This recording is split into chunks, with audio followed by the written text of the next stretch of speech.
안녕하세요. 내일의 그래프입니다. 오늘은 중국 전기차 삼형제의 2020년 3분기 실적을 비교해보고 회사별로 어닝콜에 있던 주요 내용을 요약하여 전달드리려고 합니다. 굉장히 긍정적인 실적이 나온 것 같습니다. 니오, 샤오펑, 리오토 모두 중국의 본격적인 전기차 플레이어로 거듭나고 있습니다. 3분기 판매량을 보시면 각각 12,000대, 8,600대, 8,700대를 기록하였습니다. 리오토는 전년 동기 대비 수치가 나오지 않아서 비교가 어렵지만 샤오펑만 보면 전년 동기 대비 266%, 리오가 154% 증가하였습니다. 굉장히 높은 성장률을 보이고 있습니다. 테슬라는 전년 동기 대비 44% 증가하긴 했지만 중국 전기차의 성장률에는 못 미치고 있습니다. 물론 시작점이 다르다는 점은 감안해야겠습니다. 자연스럽게 높은 매출로 이어져서 리오가 7억 달러, 샤오펑과 리오토가 각각 3억 불씩 기록하고 있습니다. 리오와 샤오펑은 예상치를 초과하는 성과를 달성을 하였습니다. 우선 각 회사별로 재무 성과와 콜 내용을 요약하도록 하겠습니다. 리오, 샤오펑, 리오토 순서로 준비를 하여서 관심 있는 회사를 보시면 되겠습니다. 우선 리오를 먼저 살펴보겠습니다. 조금 보셨던 것과 같이 가장 우측을 보시면 매출은 6.7억 달러를 기록했고 이는 전년 대비 146% 증가이고 전분기 대비 21.7% 증가하였습니다. 이 중 차량 판매는 약 94% 비중을 차지하고 나머지는 자택 충전소 설치, 기타 액세서리 판매 등이라고 합니다. 총이익 마진율은 12.9%가 나왔는데 공정과정 효율화, 마진율 높은 제품 판매 증가 등에 힘입어 전분기 8.4% 대비 대폭 개선되었습니다. 영업 손실도 1.4억 달러를 기록하며 전분기 1.6억 달러 대비 개선되고 있습니다. 특히 영업 현금 흐름 측면에서는 2분기 연속 플러스를 기록해서 2020년 전체로 보면 플러스 영업 현금 흐름을 보일 것이라고 합니다. 사업 현황을 보시면 ES6는 13개월 연속 중국에서 가장 많이 팔린 SUV이고 ES8은 프리미엄 전기차 SUV 중 올해 가장 많이 팔린 차량이 되었다고 합니다. 소비자들로부터 긍정적인 평가를 많이 듣고 있다고 합니다. 9월 JD파워는 니오의 차량에 가장 높은 평점을 부여하기도 했습니다.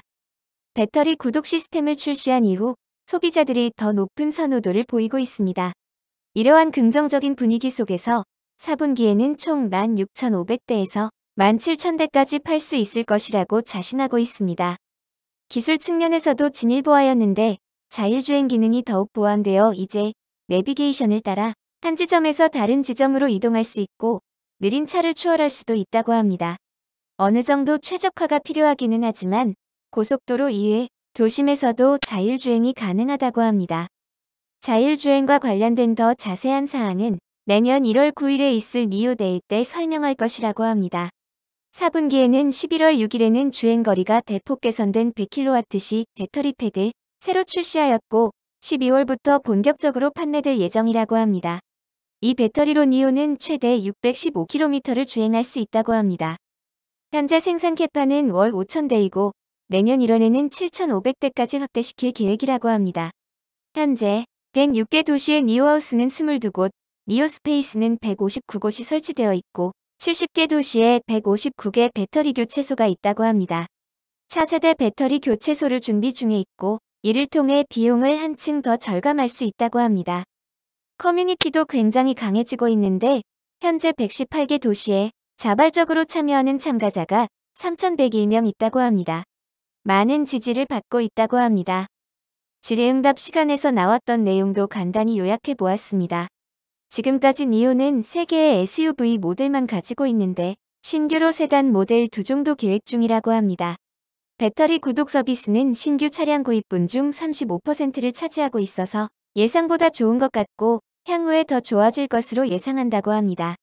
향후 50% 정도는 되지 않을까 생각하는 듯합니다. 유저는 처음에 70kWh 배터리를 쓰다가 필요에 따라서 탄력적으로 타 용량 배터리로 바꿀 수도 있다고 합니다. 매우 신축적인 프로그램 같습니다. 총이익 마진율이 좋아진 이유는 차량의 평균 단가가 약 1,500불 정도 올라왔고 차량 합체 비용이 약 1,100불 정도 감소했다고 합니다. 향후 더욱 개선될 것이라고 합니다. 탄소 배출 크레딧이 3분기에 포함되진 않았고 4분기부터 포함될 예정이라고 합니다. 이 수익만 약 1,800만 불 정도 된다고 합니다. 매출이 약 2.6% 정도 증가하는 효과가 있겠습니다. 앞으로는 이 비중이 조금 더 높아질 것으로 보고 있습니다. 인식되는 수치는 2019년 매출에 대한 것이고 올해는 2.5배 더 늘었기 때문에 내후년에는 더욱 높은 금액을 인식할 것이라고 합니다. 크레딧을 니오로부터 사기 위해 많은 자동차 회사들이 접촉하고 있다고 합니다. 자율주행과 관련해서는 두 가지 문제를 해결해야 하는데 안전과 결부된 신뢰성 이슈와 유저가 자유롭게 자율주행을 사용할 수 있는 사용성이라고 합니다. 그런 측면에서 라이다는 필요하다는 입장을 보이고 있습니다. 사고를 줄일 수 있고 특히 코너를 돌 때 필요하다고 보고 있네요. 기술과 비용은 나중 문제라는 입장이지만 해결할 수 있다고 보는 것 같습니다. 자율주행에 대해서는 내부적으로 모든 기능을 만들어내는 게 목표라고 합니다. 단기적으로 자금에 대한 이슈는 없다고 보고 있습니다. 테슬라 모델 Y에 대해서는 소비자가 더 많은 옵션을 가지고 있기 때문에 좋은 뉴스라고 보고 있습니다. 테슬라의 지속적인 가격이나 정책이 어느 정도는 영향이 있었지만 큰 영향은 있지는 않았다고 보는 것 같습니다. 그 이유로는 중국 시장에서 니오만의 매력이 있다고 보고 있습니다. 테슬라 모델 Y는 니오와 경쟁하기보다는 모델 3와 경쟁할 것이라는 의견을 가지고 있다고 합니다. 중국 시장이 워낙 크기 때문에 지속적인 경쟁은 긍정적인 요소로 보고 있다는 여유까지 보입니다. 니오는 글로벌 브랜드로 도약한다는 장기적인 플랜까지 가지고 있다고 합니다. 이는 2021년부터 본격적으로 개시할 예정이라고 하는 주 타겟은 유럽이 될 것이라고 합니다. 특히 유럽 유저들의 니즈를 파악하고 충족하기 위해 노력할 것이라고 합니다. 전반적으로 자신감이 많이 붙은 것으로 보이고 경영진은 향후 업황에 대해서 긍정적인 스탠스를 가지고 있는 것 같습니다. 상품 라인업도 더욱 견고하게 하는 동시에 중국 유저들의 로열티를 계속 유도하고 또 글로벌로 확장한다는 계획까지 가지고 있습니다. 이번에는 샤오펑을 한번 살펴보겠습니다. 재무 내용을 먼저 살펴보면 매출은 전년 동기 대비 376% 증가했고 전분기 대비로는 251% 증가하였습니다. 매출 증대로 총 이익마진율이 개선되어 3분기 4.6%를 기록하였습니다.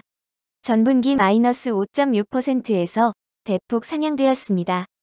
니오와 마찬가지로 제작 효율성으로 비용이 줄었고 매출 단가가 상승했다고 합니다. 더 단가가 높은 P7 판매 비중이 커지고 있는 것이 주 이유입니다. R&D 비용이 크게 증가한 것은 상장과 관련된 스톡 옵션 부여에 기인한다고 합니다. 스톡 옵션을 제외하면 R&D 비용은 전년 동기 대비 감소하는 수치라고 합니다. 다만 분기로는 증가하는 이유가 신상품과 관련된 디자인 및 개발의 비용이 추가로 소요되었다고 합니다. 크게 우려될 사항은 아닌 것 같습니다. 판관비 증가는 주로 브랜딩, 광고 등 샤오펑을 외부에 더욱 알리는 데 들었던 비용이라고 합니다. 재무상태표를 보면 9월 말 기준 현금, 제약이 있는 현금, 단기 투자금을 모두 합하여 약 29억 달러의 현금을 보유하고 있다고 합니다. 당분간은 큰 자금 이슈는 없을 것 같습니다. 사업을 살펴보면 3분기에는 총 8,578대를 팔았고 연간 증가율은 무려 266%입니다. 10월 20일 1만 번째 P7 차량을 생산하였고 전기차 회사 중에서는 가장 빠르게 10,000번째 차량을 생산했다고 합니다. 4분기에는 총 10,000대를 판매할 계획이라고 합니다. 4분기 판매량을 생각보다는 보수적으로 잡고 있습니다.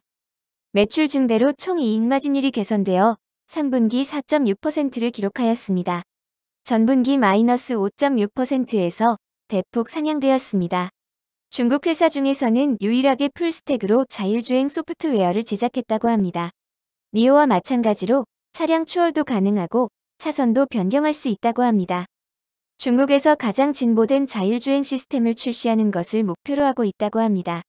2021년 1분기에는 광저우부터 북경까지 2,000km를 자율주행 시스템으로 운행한다는 계획도 공유하였습니다. 10월 24일 있었던 샤오펑 데이에서는 차와 교감할 수 있는 전천후 음성 시스템을 소개했다고 합니다. 내년 1분기까지는 자동 주차 기능도 추가될 예정입니다. 광저우 지방정부의 도움을 받아 상반기에는 두 번째 생산 공장 건립을 개시하였다고 합니다. 생산은 2022년부터 개시될 예정이라고 합니다.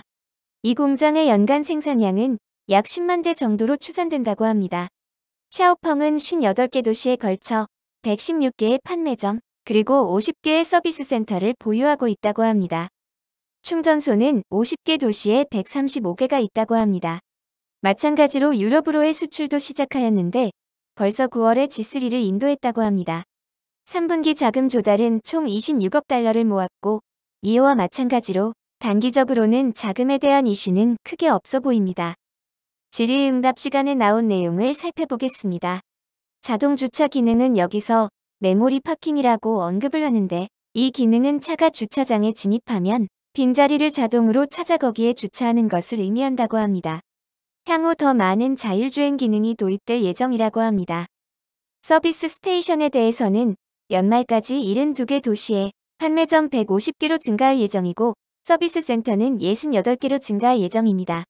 판매 네트워크에 대해서는 샤오펑이 원래 광저우에 본사가 있기 때문에 여기에만 판매 역량이 집중된다는 의견이 있었고 지금은 북경이나 상해 쪽으로도 많이 확장하고 있다고 합니다. 실제로 올해에는 광동 지역 이외에서 더욱 개선된 세일즈 수치를 보이고 있습니다. 아쉽게 현재 배터리 공급량이 원활하지는 않고 이로 인해 생산량이 예상에 못 미친다고 합니다. 개인적인 의견으로는 그래서 4분기의 예상 판매량이 생각보다 낮은 것이 아닌가 합니다. 향후 배터리 제조업체들이 굉장히 능동적으로 대응하고 있기 때문에 향후 6개월에서 12개월 동안에는 우려가 많이 해소될 것으로 기대한다고 합니다. 현재 자율주행 소프트웨어 2.5는 무료로 제공되지만 3.0 버전은 유료로 판매할 계획이라고 합니다. 점진적으로 소프트웨어는 계속 업그레이드가 될 예정입니다. 현재 예상되는 3.0 버전 가격은 약 미화로 3,000불 정도 수준입니다. 현재 P7 모델을 받으려면 약 4주에서 6주의 시간이 소요된다고 합니다. 아직 수요의 판매량이 따라오지 못하는 그림 같습니다. 계속 이 기간을 단축하여 고객에게 긍정적인 경험을 주기 위해 노력하고 있다고 합니다. 마지막으로 리오토를 살펴보겠습니다. 리오토의 분기 매출은 약 3.7억 불 수준으로 전분기 대비 28.9% 증가하였습니다. 앞서 말씀드렸던 수치가 조금 차이가 있는 부분은 다른 소스에서 찾은 내용이기 때문에 양해 부탁드립니다. 원가가 전분기 대비 약 19.3% 정도 증가하기는 하였지만 매출 증가율이 더 높았기 때문에 그로스 마진율은 19.8%를 달성했습니다. 전월 13.3% 대비 대폭 개선된 수치입니다. 다만 이 부분은 일시적으로 공급업체로부터 받은 리베이트도 반영되어 있어서 감안을 해야 할 것 같다고 합니다. R&D 비용은 전분기 대비 66.1% 증가하였는데 스톡옵션 관련 내용을 제외하면 약 38.4% 증가율입니다. 대부분 다음에 출시될 모델과 관련된 개발 비용 및 신규 입사 인력입니다. 총 가용 현금은 제약 있는 현금 및 단기 투자금까지 합하면 28억 달러 수준이기 때문에 역시 단기적으로 현금 부족은 없을 것으로 보입니다. 리오토는 3분기에 8,660대의 이온을 판매했다고 합니다. 분기로는 31% 증가한 수치입니다. 2020년 총 판매량은 21,852대에 달합니다. 리원은 9월과 10월에 중국에서 가장 잘 팔리는 SUV로 선정되었다고 합니다. 4분기 예상 판매량은 11,000대에서 12,000대로 샤오펑보다 더 높게 보고 있습니다. 9월에는 비스테온이라는 회사에서 카이옹 씨가 CTO로 조인을 했다고 합니다. 비스테온은 유명한 미국 자동차 전자제품 공급업체로 자율주행에도 강점이 있다고 합니다. 리오토는 엔비디아 칩을 사용하여 자율주행을 완성하려는 것으로 보입니다. 내년 상반기까지 자율주행팀을 3배까지 늘릴 예정이라고 합니다. 10월까지 총 10회의 대형 소프트웨어 업데이트를 진행했다고 합니다. 특이한 것은 리오토가 디지털 쪽으로도 판매망을 확장하기 위해 노력 중입니다. 직접 고객으로부터 빠르게 피드백을 받고 이 의견들을 취합하여 이를 다시 제품 개선에 활용한다고 합니다. 판매망을 살펴보면 36개 도시에 41개 판매소가 있습니다. 판매소는 적지만 더욱 효율적으로 운영하기 위해 매진하고 있습니다. 질의응답 시간에는 엔비디아와의 협업에 대해서 문의가 있었습니다. 현재 소프트웨어 파트는 무리 없이 진행 중이고 최근에 진행한 로드 테스트에서도 원활히 잘 진행되었다고 합니다. 현재는 하드웨어 쪽을 점검하고 있다고 합니다. 2022년까지는 자율주행을 완성하여 레벨 4까지 도달할 계획이라고 합니다. 당분간 레벨 5는 근시일 내에는 오기 어려울 것 같다는 의견입니다. 최근에 있었던 리콜에 대해서는 여전히 작업 중이기 때문에 약 3개월 정도 소요될 것이라고 합니다. 중요한 것은 리콜에 대해 투명하고 효율적으로 대응하는 것이었고 고객 우선이 가장 중요한 가치라고 합니다. 리콜 사태에도 불구하고 성장 모멘텀은 이전과 같이 유지되고 있다고 합니다. 리콜과 관련된 비용은 매출의 약 0.1% 정도 차지할 것으로 생각되기 때문에 큰 부담으로 다가올 것 같지는 않습니다. R&D 비용이 매출 대비 낮고 경쟁사 대비 낮다는 지적에는 차량이 리원환되기 때문에 이와 관련된 비용이 압축적으로 사용될 수 있었다고 합니다. 밸류체인도 유지하기 비교적 쉬웠다고 합니다. 하지만 2022년에 새롭게 출시되는 상품들이 있기 때문에 R&D 비용은 수배 높아질 것이라고 합니다. 이미 두 번째 상품을 개발 중에 있고 2022년에 신규 상품 출시 예정이라고 합니다. 이 상품은 대형 SUV가 될 것이라고 합니다. 경쟁이 더 격화되는 부분에 대해서는 어떻게 대응할지 묻는 질문에 내년에는 리원에 더 많은 기능을 집약시켜 경쟁 우위를 유지할 것이라고 합니다. 테슬라 모델 Y와 비교하면 리원은 차량이 더욱 크고 공간도 넓고 중국 가족을 고려하여 제작이 되었다고 합니다. 연말까지 판매소는 현재 50곳에서 60곳으로 확장할 계획이라고 합니다. 아까 언급했듯이 각 판매소의 효율성을 높이는 전략을 유지할 계획이라고 합니다. 리원은 하이브리드형 모델을 쓰고 있기 때문에 이와 관련된 정책 리스크에도 문의가 있었습니다. 하지만 이 부분에 대해서 중국은 전국적으로 다양한 형태의 전기차를 장려하고 있다고 합니다. 그렇기 때문에 아직은 이에 대해 우려하지는 않고 있다고 합니다. 이상과 같이 실적과 각 콜 내용은 간략히 살펴보았습니다. 전반적으로 자신감이 많이 있고 향후 매출 증가율에 대해서도 자신하고 있습니다. 다만 샤오펑은 배터리 관련 수급이 조금 원활하지 않아 목표 생산량이 낮은 부분이 좀 걸립니다. 리원도 사업이 잘 되고는 있지만 어쨌든 모델이 하나라는 점에서 다양한 고객들의 니즈를 포용하지 못한다는 작은 우려도 있습니다. 니오는 전방위적으로 사업을 잘 이끌어가고 있는 것 같습니다. 밸류에이션이 높다는 부분은 간간히 말씀드린 내용이어서 다시 언급하지는 않겠습니다. 4분기 예상 판매량도 같이 찾아서 정리를 해보았습니다. 전년 동기 대비 증가율은 소폭 낮아지기는 하지만 전분기 대비 증가율로는 더 강한 성장세를 보일 것으로 보입니다. 최근에 중국은 소비 진작을 추구하는 동시에 소비 진작에 속도전을 내고 있습니다. 중국은 번호판 추첨 제도를 통해 차량 등록 대수를 제한해왔는데 이를 완화할 움직임을 보이고 있습니다. 중국 정부가 육성하려 하는 전기차 중심으로 번호판 배정을 늘릴 가능성이 커 보입니다. 중국 전기차 업체들이 큰 수혜를 받을 것으로 예상됩니다. 동시에 중국의 회계 부정에 대한 이야기가 끊임없이 거론되고 있습니다. 중국의 동영상 소셜미디어 기업 조2의 매출 중 84%가 허위라는 주장이 제기되었습니다. 얼마 전 나녹스를 공격했던 머디워터스의 보고서입니다. 중국에 투자를 하는 한 지속적으로 이런 부정적인 면이 부각될 것으로 보입니다. 기회가 있는 동시에 위험이 도사리고 있는 중국 시장이기 때문에 이러한 점은 감안해서 투자를 하셔야겠습니다. 그래도 중국 전기차 시장의 성장이 기대가 됩니다. 오늘도 들어주셔서 감사합니다.